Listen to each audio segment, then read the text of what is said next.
secret death cult is thriving in Nigeria, more terrifying than anything I've ever seen. Dubartoota buufachuu namijjeesuuf gargalchuun hojii isaaniiti. Akkeen war faranjoota bar 1980 keessa hundeeffame. The New Black Movement of African Free isaaniiti. Christian Fraternity jechuun tokkummaa kiristaanota jechuun of yaamu. Maqaan qulqulluu warrammoo Black Axis jedhamu. Black Axis jechuun gajara Naayijeeriyaa jechuu isaanii waa'ee garee maafiyaa bi Muhammadu Buhaarii Naayijeeriyaa keessatti argamtu santimuu jira.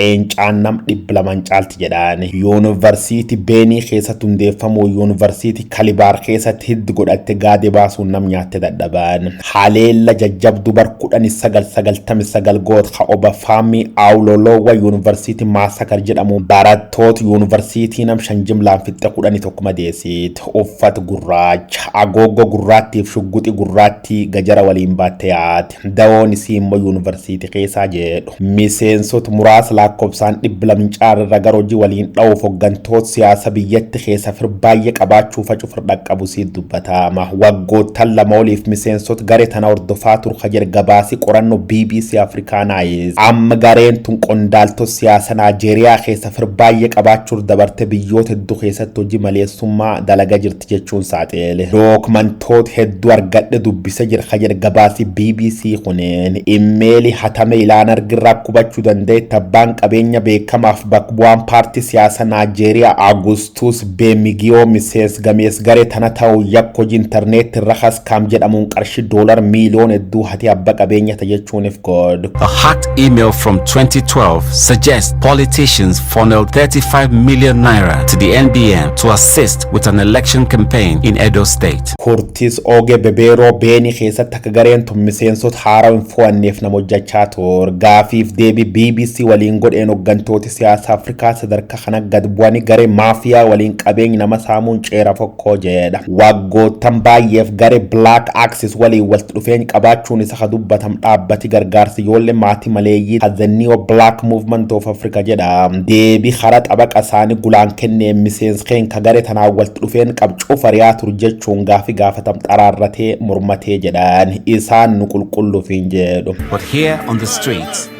they call him the Godfather.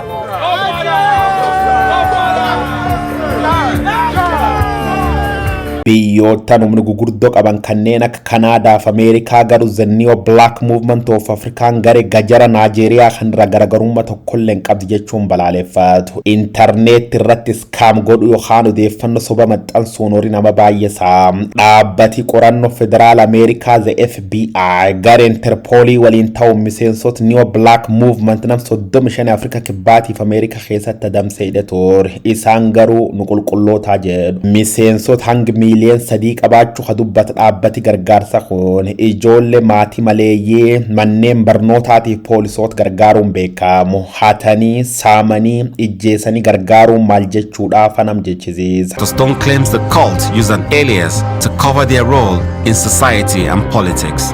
Griselda Blanqueo yookaan Cocaine Grandmother Young Busquets gaale Pablo Escobar Young Albertan Anastasia Carlo Gombio Frank Costolino qofa zontaane bulchooti wanbadee kanneen akka Lucy Luciano John Gott Frank Lucas if Alcobano yookaan 5 Point Gang fan bif kanaan garee maafiyaa hoogganuun maqaa guddoo qabu. Dhiira furitti heerumte namoota 200 lijjeessuun $1 Ameerikaa miiliyoona 80 argachaa ka turte bulchituun maafiyaa Talami Colombia La Madrina, the queen of narco trafficking, the black widow of the cocaine grandmother dubartoota keessa makka jabaa sodaatamtii jedhan.